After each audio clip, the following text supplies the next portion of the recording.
আগামী ২৪-২৫ তারিখে সৌদি আরবের জেদ্দায় অনুষ্ঠিত হবে আইপিএলের মেগা নিলাম। সেই মেগা নিলামে বাংলাদেশ থেকে ১২ জন ক্রিকেটার রয়েছে।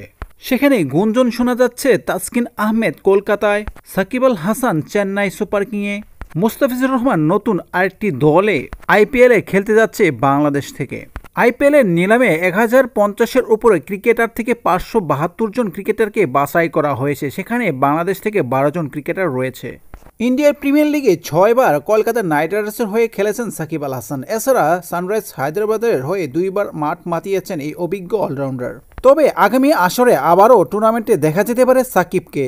তার আগে দলগুলো সর্বোচ্চ ৬ জন করে ক্রিকেটার ধরে রাখার সুযোগ পেয়েছে। চেন্নাই সুপার কিংস ৫ জন ক্রিকেটারকে ধরে রেখেছে। চেন্নাই ধরে রাখা ক্রিকেটারের তালিকায় আছেন দলটির ইতিহাসের অন্যতম সেরা অধিনায়ক মহেন্দ্র সিং ধোনি, বর্তমান অধিনায়ক ঋতুরাজ গায়কোয়াড়, দেশি অলরাউন্ডার রবীন্দ্র জাদেজা ও বিশম দুবে। এই ৪ বিদেশি ক্রিকেটারের পাশাপাশি একমাত্র বিদেশি ক্রিকেটার মাথিসা পাতিরানাকে ধরে রেখেছে ফ্র্যাঞ্চাইজিটি। তবে চেন্নাইয়ের সামাজিক যোগাযোগ মাধ্যমে আজ একটি পোস্ট করেছে। সেখানে জাদেজার সঙ্গে একটি অলরাউন্ডার ক্রিকেটার শ্যাডো ছবি দিয়ে তারা লিখেছে, ক্যাপশনে লিখেছে জাদেজার যমজ অলরাউন্ডার কে।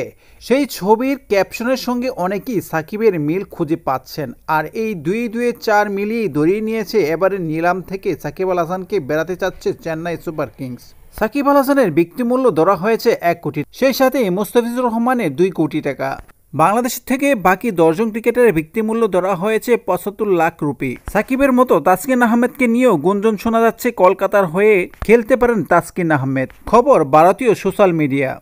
আর কয়েকদিনের মধ্যেই আইপিএলের মেগা নিলাম থেকে কি হতে যাচ্ছে সেটাই দেখা যাবে। তো ক্রিকেটীয় সব ধরনের খবর পেতে চ্যানেলটিকে সাবস্ক্রাইব করুন। আল্লাহ হাফেজ।